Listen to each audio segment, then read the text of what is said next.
주님께서 우리가 살아가는데 두 길이 있다고 말씀을 하고 계시죠. 넓은 문과 좁은 문, 넓은 길과 좁은 길. 그런데 주님은 우리로 하여금 넓은 문, 넓은 길로 가지 말고 좁은 문, 좁은 길로 가라, 그렇게 말씀을 합니다. 왜냐하면 넓은 문, 넓은 길은 문도 크고 길도 넓어 가기는 편하지만 그 마지막이 멸망이라는 거예요. 하지만 좁은 문, 좁은 길은 문도 좁고 길도 협착해서 가기도 불편하고 찾는 사람도 많지 않지만 그러나 그 결과가 생명이기 때문에 불편하고 힘들어도 생명의 길을 가라. 그것이 오늘 우리에게 말씀하는 말씀의 핵심 요지이지 않습니까? 넓은 길은 어떤 길일까요? 넓은 길은 불편함이 없는 길이죠. 자기 하고 싶고 자기가 원하는 대로 사는 길이 넓은 길에 해당하지 않겠습니까? 좁은 길은 어떤 길이겠습니까? 내가 원치 않지만 가야 할 길일 수도 있죠. 때로는 위험이 있을 수도 있고요. 때로는 말할 수 없는 불편함과 불이익을 당할 수도 있죠. 그렇지만 그 길은 마땅히 가야 할 길이기 때문에 가야 하는 길, 그 길이 바로 좁은 길이죠. 실제로 예수님의 제자들이 예수님을 따르는데 많은 것들을 다 잃었지 않습니까? 그물도 내려놔야 했고 또 배도 버려야 했고 심지어 부모도 버려야 했죠. 그걸 포기하지 않고는 주님을 따를 수 없었기 때문에 좁은 길이지 않습니까? 지금은 저희들이 지원하지 않지만 우리 교회가 제일 처음 후원을 했던, 협력을 했던 태국의 정석천 선교사라고 있었습니다. 아마 아시는 분들은 아실 거예요.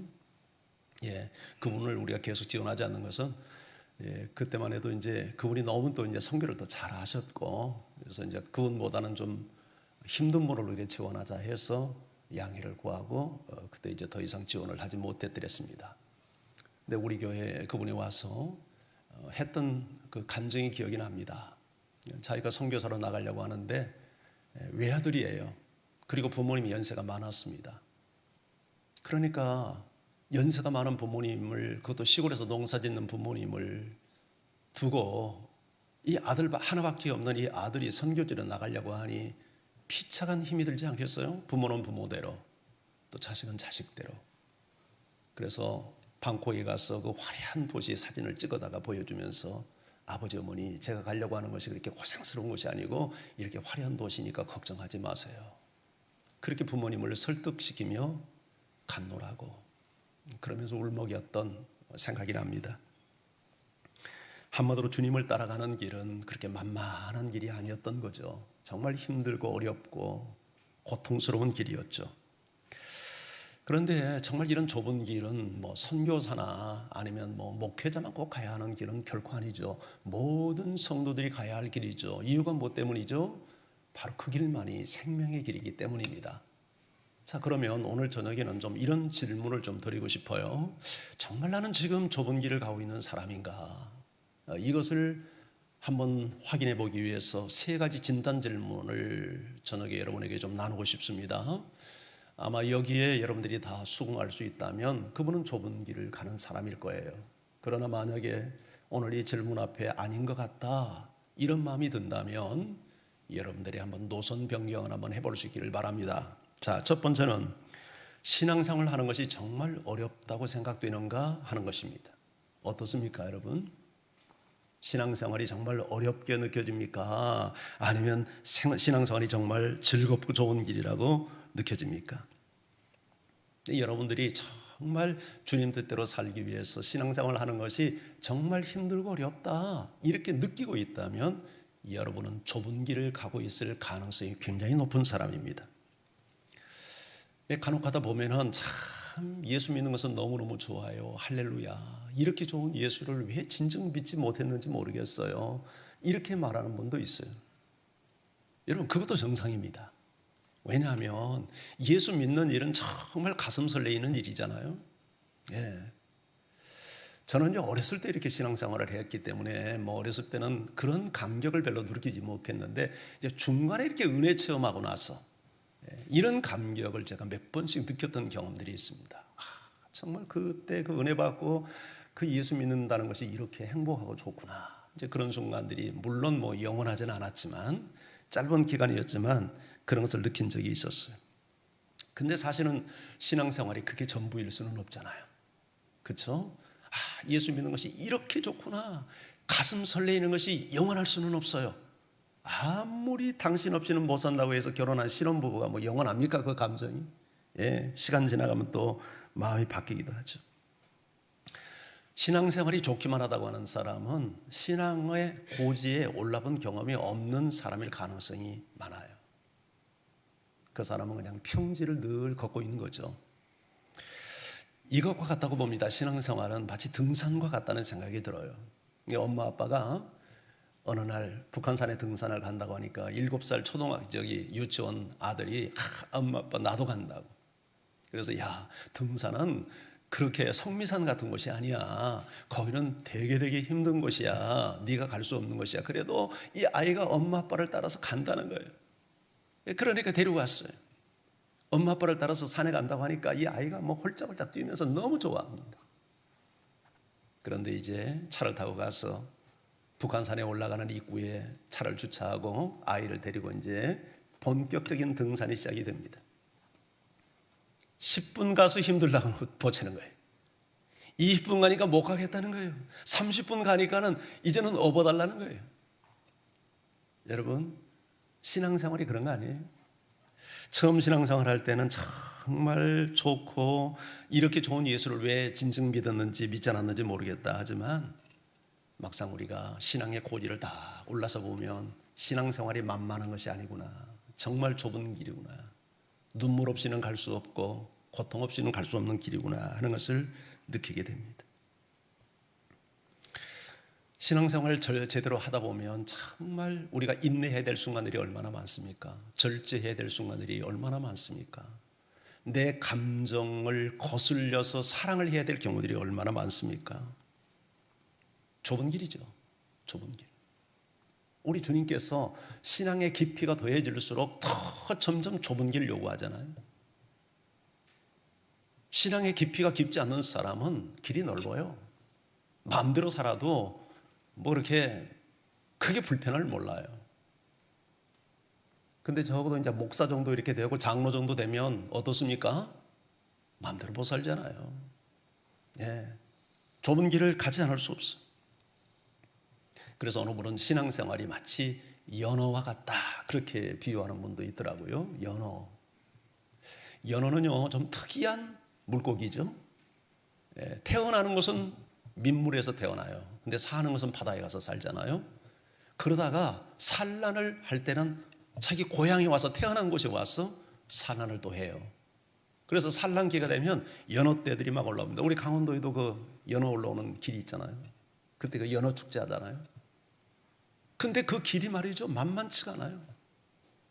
그 연어는요 그냥 하루에서 알을 낳지 않고 물이 깨끗한 7수 상류까지 올라갑니다. 근데 그 길이 험해요. 올라가는 상류층에 가면 물도 많지 않아요. 어떤 경우에는 수문도 통과해야 돼요. 점프도 해야 돼요. 우리나라에는 그런 게 없는데요. 제가 캐나다 가서 한번 봤어요. 곰들이 와서요 먹이 사냥을 해요. 그런데도 그 위험을 무릅쓰고 올라가요. 그러다가 잡혀 먹어요. 그런데 똑같은 연어인데 어떤 연어요? 그렇게 올라가지를 않고 또 내려가는 연어도 있어요. 죽은 연어예요. 살아있는 모든 연어는요 계속해서 거슬러 올라갑니다. 물결을 거슬려요. 근데 죽은 연어는요 물결 따라가요. 물결 따라가니까 얼마나 쉽습니까? 물결을 거슬리려고 하는 건 얼마나 힘이 듭니까? 신앙생활도 그와 같다고 생각해요. 정말 우리가 영적인 삶을 제대로 살고 내 영이 살아있는 사람은요 정말 세상의 물결과 죄악의 물결을 거슬러 올라가니까 힘들죠. 힘들어요. 그런데 이 세상 물결 따라가면 이게 힘든 일이 아니죠. 근데 누가 세상 물결 따라 살아갑니까? 영이 죽어 있는 사람.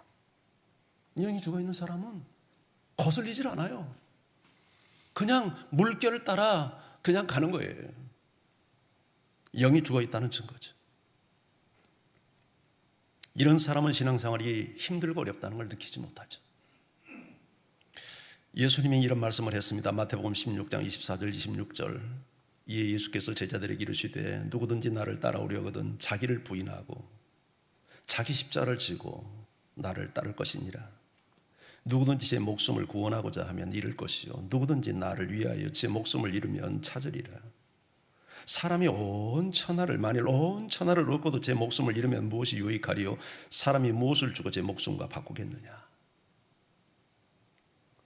예수님께서 제자들에게 한 말이에요. 무리들에게 한 말이 아니라 주님을 따르겠다는 사람들에게 너 정말 나 따르기 원하냐? 너 제자 되기 원하냐? 그러면 자기 부인해라. 자기 십자가를 져라.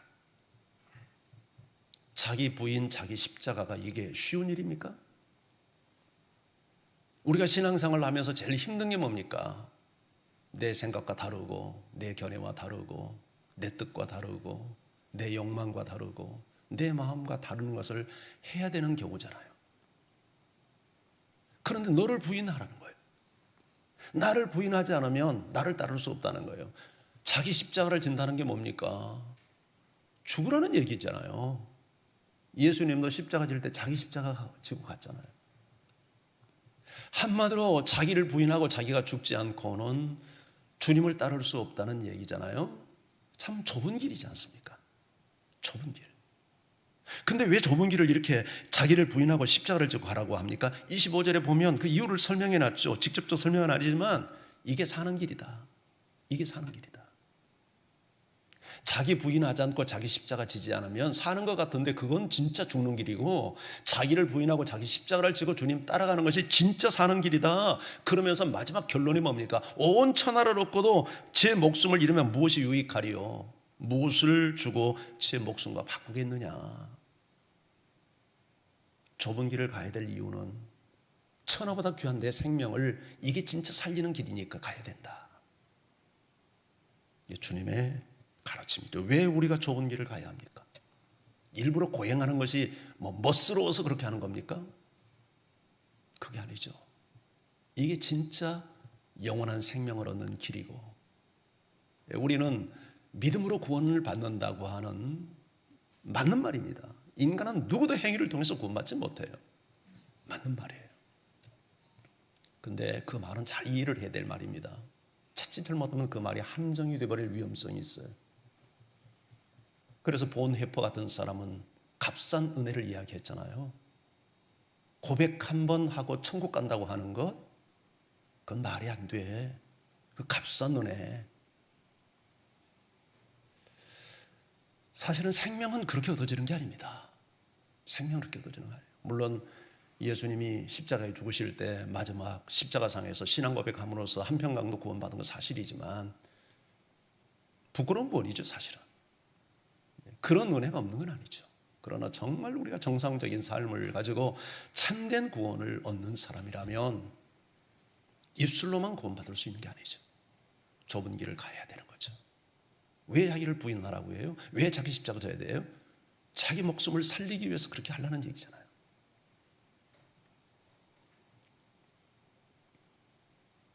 종교학에서는 종교를 둘로 구분합니다. 고등종교와 하등종교예요. 근데 고등종교와 하등종교의 차이가 뭐냐면 고등종교는 자기 부인을 이야기해요.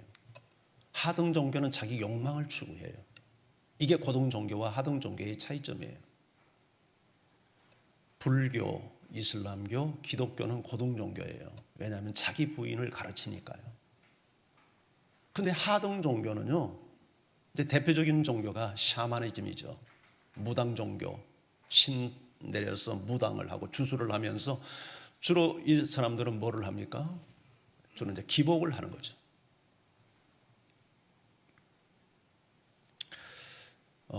지금 이제 은퇴하신 여기 가까이 있는 100주년 기념교회 이재철 목사님이 몇 권의 이제 책을 썼잖아요. 근데 그분의 책에 보니까 고등 종교와 하등 종교를 이야기하면서 고등 종교가 타락했을 때 나타나는 두 가지 현상을 지적을 했더라고요. 첫째가 뭐냐면 성직자들의 수가 급증한다는 거예요. 고등종교가 고등종교 역할, 그게 자기 부인을 하지 않을 때 나타나는 현상이 성직자 수가 급증한다는 거예요. 티베트 라마 불교가 타락했을 때 이 티베트의 남성들의 70%가 승려였답니다. 초대 기독교가 타락했을 때 수많은 그럴 만한 남성들이 수도사가 됐습니다. 지금 우리 교단이 대한민국에서 제일 큰 교단이죠. 합동측. 신학교 들어가기가 얼마나 어려운지 모릅니다. 재수, 심지어는 삼수한 분도 있더라고요. 왜 그럴까요? 신학교 들어가려고 하는 분들이 많으니까 그럴 거 아니에요? 신학교 들어가려고 하는 분들이 많으니까 신학교 들어가기가 어렵다는 얘기죠. 어떻게 보면 참 이건 좋은 현상이지도 하지만 이것은 좀 문제 있는 현상일 수도 있어요. 40년 전, 70년대 제가 신학교를 가려고 했을 때는 그렇게 힘들지 않았어요. 나 같은 사람도 들어갔으니까요. 실력 없는 사람도 웬만하면 들어갔어요. 그때 신학생들의 인기도는 우스운 말로 이발사 다음이라고 할 정도로 그렇게 인기가 없었습니다. 저도 한바탕면 장가를 못 갈 뻔했어요. 제가 31살에 뒤늦게 장가를 갔는데 제가 우리 집사람한테 프로포즈 했거든요. 그런데 반대했대요. 저 집에서. 저 집 아빠가. 그래서 왜 반대했냐? 그랬더니 목사 될 사람이라 싫다는 거예요. 그때는 그랬어요. 네. 이렇게 인물 잘나고 그런데도 나 보지도 않고 목사 될 사람이니까 딸 못 주겠다. 요새는 어떨지 모르겠어요. 요새는 우리 저 임경준 목사 아직도 장가를 못 가고 있는데 요새는 그래서 장가를 안 가는 건 아닐 것 같아요. 그런데 옛날에는 별로 인기가 없었어요. 요새 그렇게 신학교에 학생들이 많이 몰리는 것은 상당히 목사가 인기가 있다는 아마 반증이 아니겠는가. 근데 그게 좋은 현상일 수도 있지만 반드시 좋은 것은 아닐 수 있다. 이게 두 번째, 이제 고등 종교가 타락할 때 나타나는 현상이 뭐냐면 이제 기복주의에 빠진 거예요. 기복주의, 기복신앙. 기복이 뭡니까? 복을 비는 거죠. 근데 여기서 말하는 복은 성경이 말하는 복이 아니라 세상 사람들이 추구하는 복이죠. 세상에서 잘 되는. 여러분, 이 복을 추구하는 것, 세상에서 잘 되는 복을 추구하는 것, 물론 우리 기독교라고 해서 세상에서 잘 되는 걸 추구하는 게 없는 건 아니잖아요. 그렇죠? 우리 기독교도 세상에서 복 받는 것을 얘기해요. 근데 그것이 중심은 아니죠. 그건 중심이 아니에요. 그런데 고등 종교가 타락하면 기복주의에 빠져버린다는 거예요. 세상에서 잘 되는 것이 마치 성경이 말하는 복의 본질처럼. 근데 그것은 샤머니즘들이 그렇게 해요. 샤머니즘, 샤먼, 무당이죠. 무당. 신내림을 받아가지고 구슬하고 점을 치고 그러면서 애군을 물리치고 사람들에게 복을 주고, 이게 이제 샤머니즘이잖아요. 근데 샤머니즘의 특징은 뭐가 있냐면 인격의 강화가 없어요.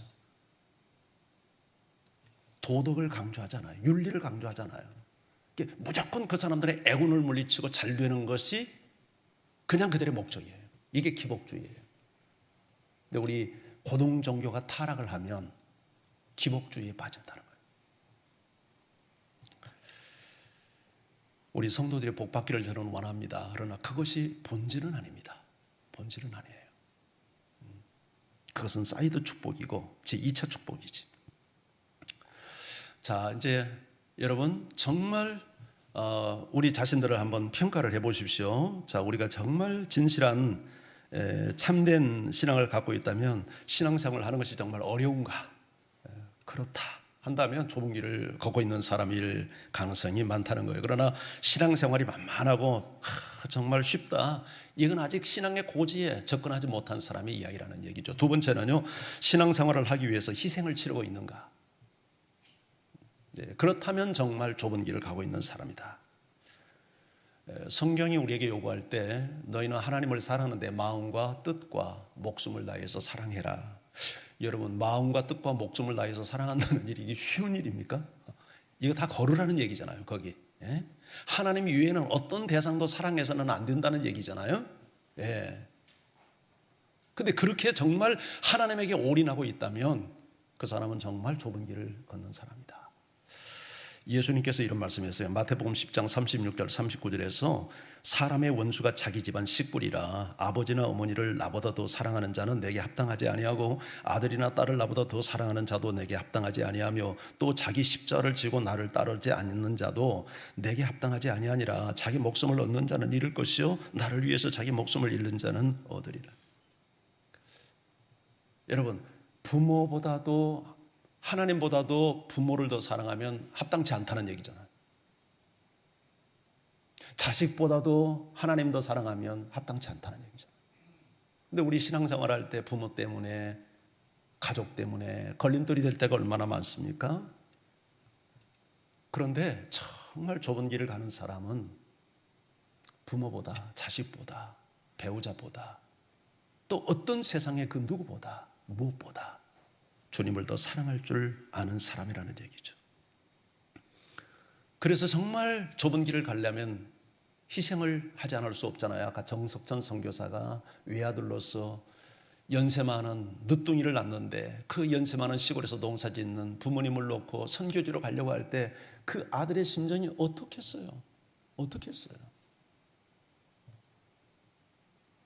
근데 우리 성도들도 보면 믿음 없는 분들 가운데 시부모가 반대해서 신앙생활을 못하겠다, 남편이 반대해서, 물론 지혜롭게 처신해야 될 부분입니다만은 그것 때문에 굴복해 버린다면 그 사람은 정말 좁은 길을 갖고 있는 사람이라고 말할 수 없겠죠. 어떤 사람은 항상 가족이 우상이 되어 있어서 예수님은 차선이에요. 언제나 가족이 우선이에요.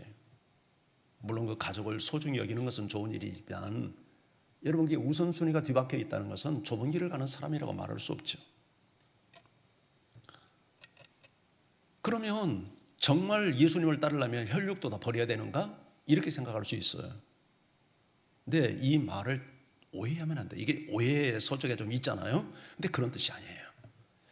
정말 하나님을 마음과 뜻과 정성을 다해서 목숨을 다해서 사랑하게 되면 정말 내가 사랑해야 될 부모님을 진짜로 사랑하게 됩니다. 그게 성경의 가르침이잖아요. 하나님 없는 인간적 사랑은 거의 대부분이 아무리 순수하다고 해도 이기적이에요. 자기중심적이에요. 그런 사랑은 상대에게도 별로 유익을 주지 못해요. 그런데 정말 내가 하나님을 사랑해서 하나님의 사랑으로 사랑해야 될 사람을 사랑할 때 그 사랑은 순수한 사랑이 돼요. 이타적 사랑이 돼요. 그게 진짜 사랑이잖아요. 우리가 예수님을 따른다고 해서 부모 팽개치고 불효하고 그러라고 가르칩니까? 절대 그렇지 않죠. 그러한 경우들이, 특수한 경우들이 없는 것은 아니겠지만 그런 경우라면 또 다른 방편으로 하나님은 대안을 마련할 거예요. 그게 보편적인 것은 될 수 없단 말이죠. 주님 따르는 길이 만만치 않죠. 희생 없이는 살 수 없죠. 이스라엘 백성들이 40년 광야를 여행했던 것이나 사도 바울이 주님 따르기 위해서 겪었던 고난들을 생각해 보면 주님 따르는 일이 그리 만만한 일이라고 할 수 없어요. 사실 선교사들이 자기 언어와 문화를 떠나서 타국에 가서 선교한다는 일이 이게 보통 어려운 일입니까? 목숨 걸지 않고는, 희생을 각오하지 않고는 할 수 없는 일이죠. 요새 선교사들이 지금 많이 들어오고 있잖아요. 코로나 때문에. 참 어떻게 보면 측은하기도 하죠. 지금도 믿음을 지키기 위해서 목숨을 걸어야 될 나라들이 많아요. 우선 대표적인 나라가 북한이죠. 중국도 핍박이 만만찮아요. 제가 작년에 한번 갔다 왔잖아요. 그때 막 음성적으로 교회를 핍박하고 막 포크레인으로 교회 부실 때예요. 비밀스럽게 비밀신학교 돌아가면서 이렇게, 나는 무슨 신학교라고 해서 건물이 있는 곳인 줄 알았더니 그렇지가 않더라고요. 그렇게 할 수도 없고.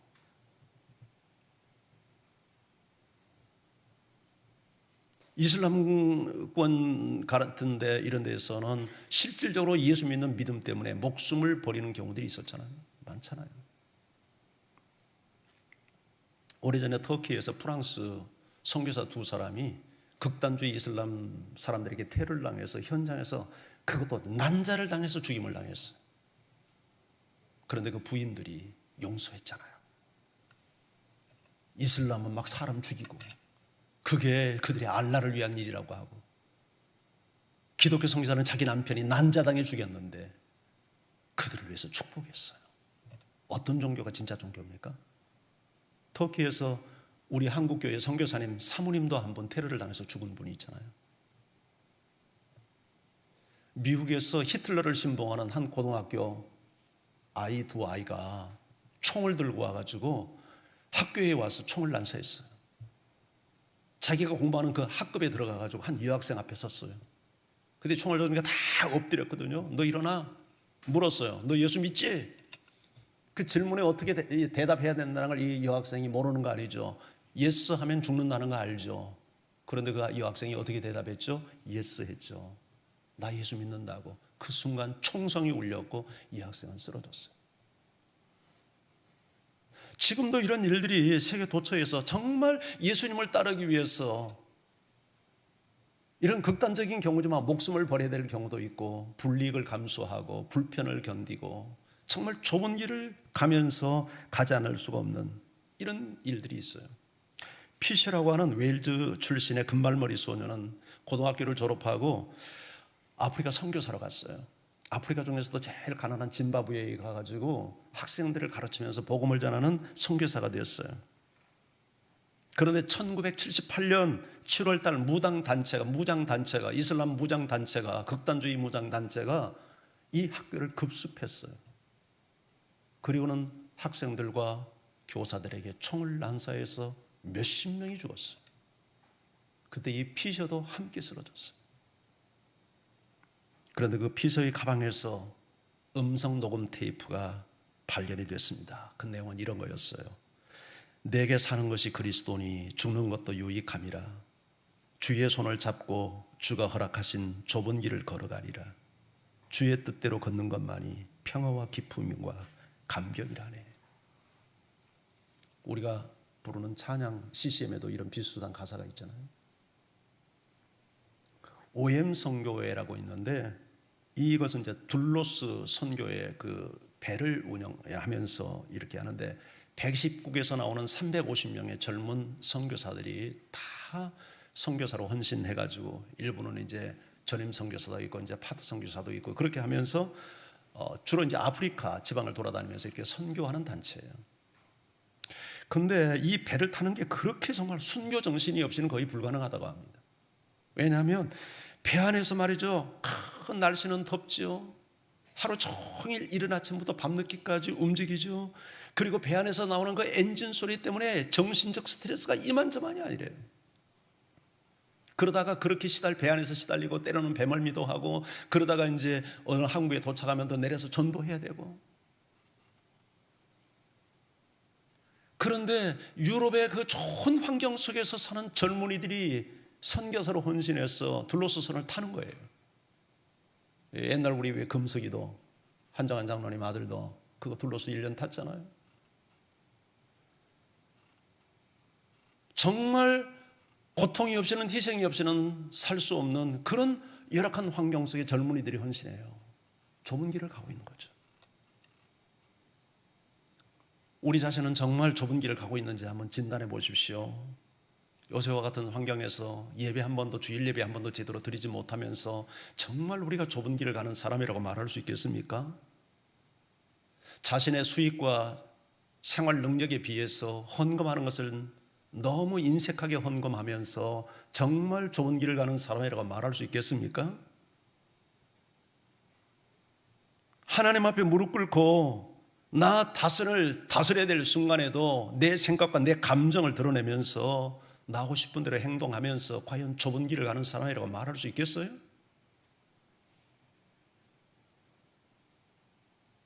예수님을 알지 못하고 어둠 속에 사는 사람들을 보면서도 그들에게 복음 한번 전하지 못하고 복음을 전하기 위해서 섬기는 생각 한번 하지 못하고 살면서 여러분 좁은 길을 가는 사람이라고 말할 수 있겠어요?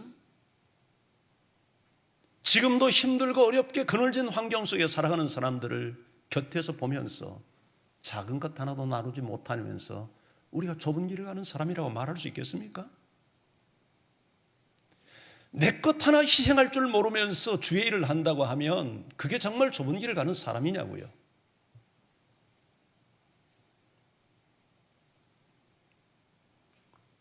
주님을 따르기 위해서 대가를 지불하고 있는가? 물어야 돼요. 나는 정말 희생을, 대가를 지불하고 있는가? 그렇다면 그 사람은 좁은 길을 가는 사람이에요. 그러나 주님을 따르기 위해서 대가 지불이 없다면 나의 믿음은 한 번쯤 점검해 봐야 된다고 생각을 해요. 마지막 세 번째는 주님이 주실 상을 기대하면서 기꺼이 고난의 길을 가고 있는가 하는 겁니다. 상을 바라보면서 고난의 길을 기꺼이 가는가. 지금 현재 감사원장 최재영 씨예요. 제 이름이 비슷하죠. 최재, 마지막 자만 다르더라고요. 그런데 이분에 대해서 한때 요새는 좀 잠잠한데 한 2, 3주 전인가 이렇게 어느 신문에 이분에 대한 특별 기고를 어느 칼럼니스트가 했어요.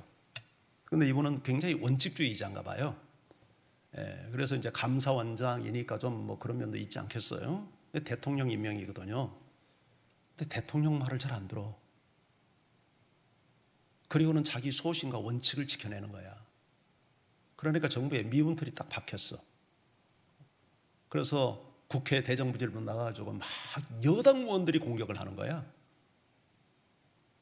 야, 너 잘났다 하는 식이죠.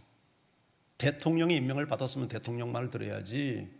네가 뭔데 소신하고 그러는 거야. 이제 이런 투로 막 대정부 질문, 그렇게는 직접 말하지 않지만 그런 형국이에요.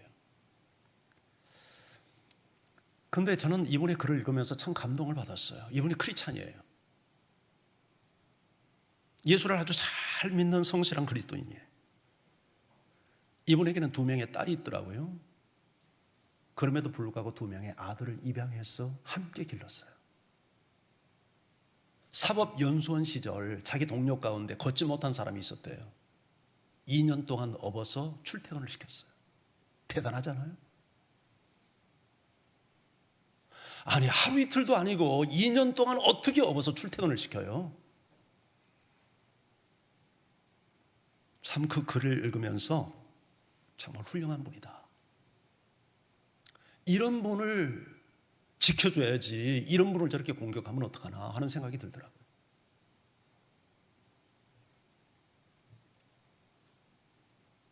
신앙생활은 등산과 같다. 앞에서도 이야기했지만 자기와의 외로운 싸움을 싸우지 않으면 신앙생활을 제대로 할 수 없죠.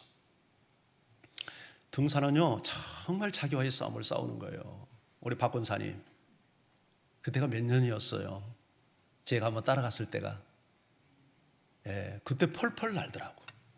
저 양반은 우리 권사들이 펄펄 날아. 나는 처음 가가지고 얼마나 힘들었는지 몰라요. 그 한 1시간 반 정도 올라가는데 막 급경사야 급경사. 우리 권사님이 나보다 연세가 많은데도 얼마나 건강한지 얼마나 또 산을 오래 타서 그런지 막 날아다니는 거야. 나는 숨을 퍽퍽 하면서 올라가는데. 그런데 그 무슨 바위요? 그 정상에 올라갔을 때? 3호 바위? 와, 거기 올라가니까 바람이 쫙 불고 막 땀을 비워도 흘렸는데 거기 올라가니까 바람이 막 쐬고 거기서 도시락을 먹는데 맛이 기가 막히더라고. 기가 막혀. 와, 그 맛에 등산하는 것 같아. 그 맛에. 그렇죠? 신앙생활도 그래요. 좁고 힘들지만 우리가 신앙의 경주를 다 마치고 우리가 이제 주님 앞에 서는 날, 그때 주 앞에서 받을 상을 한번 생각해 보세요.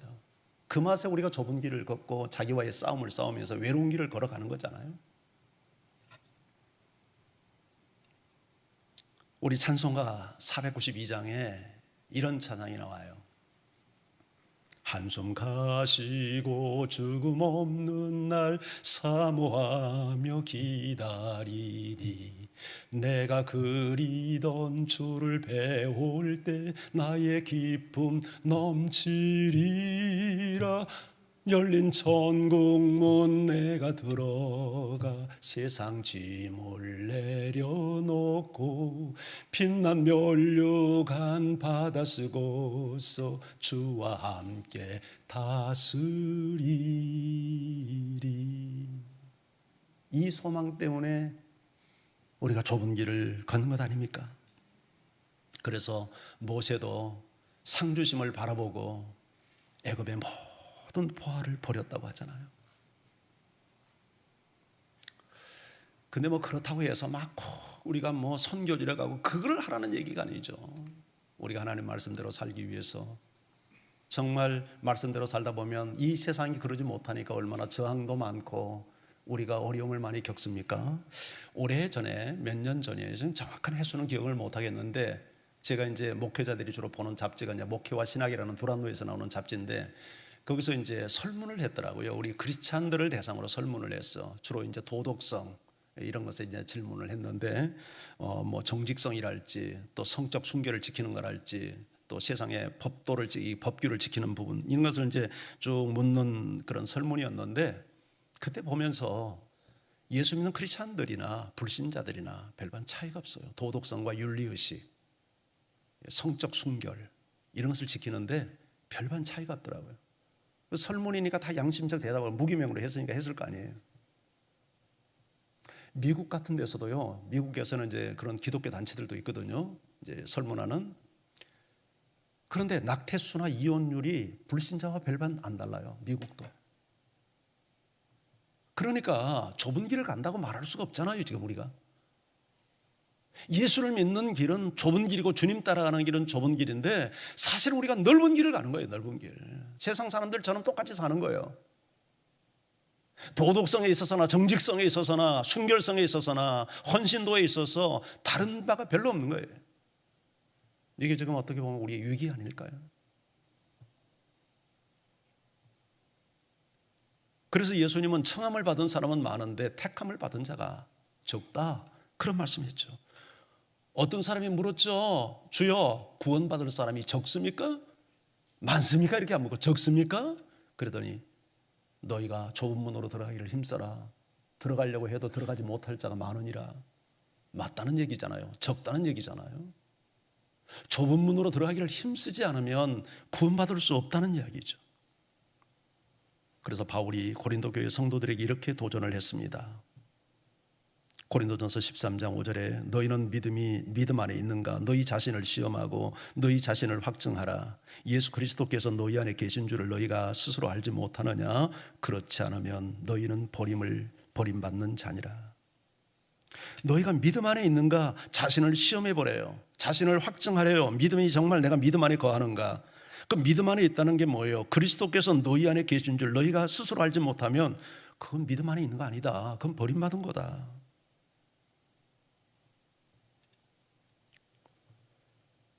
주님이 내 안에 계셔서 정말 나를 다스리는 네가 다스림 받고 있냐 그 말이죠. 그렇게 사는 길은 좁은 길이 될 수밖에 없겠죠.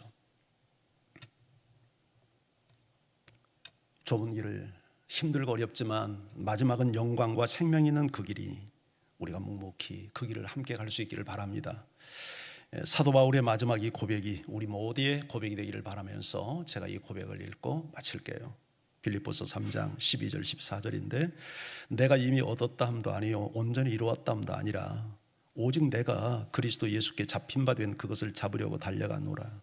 형제들아 나는 아직 내가 잡은 줄로 여기지 아니하고 오직 한 일 즉 뒤에 있는 것은 잊어버리고 앞에 있는 것을 잡으려고 표대를 향하여 그리스도 예수 안에서 하나님이 부르신 부름의 상을 위하여 달려가노라. 아멘. 자, 우리 찬송할까요? 우리 찬송가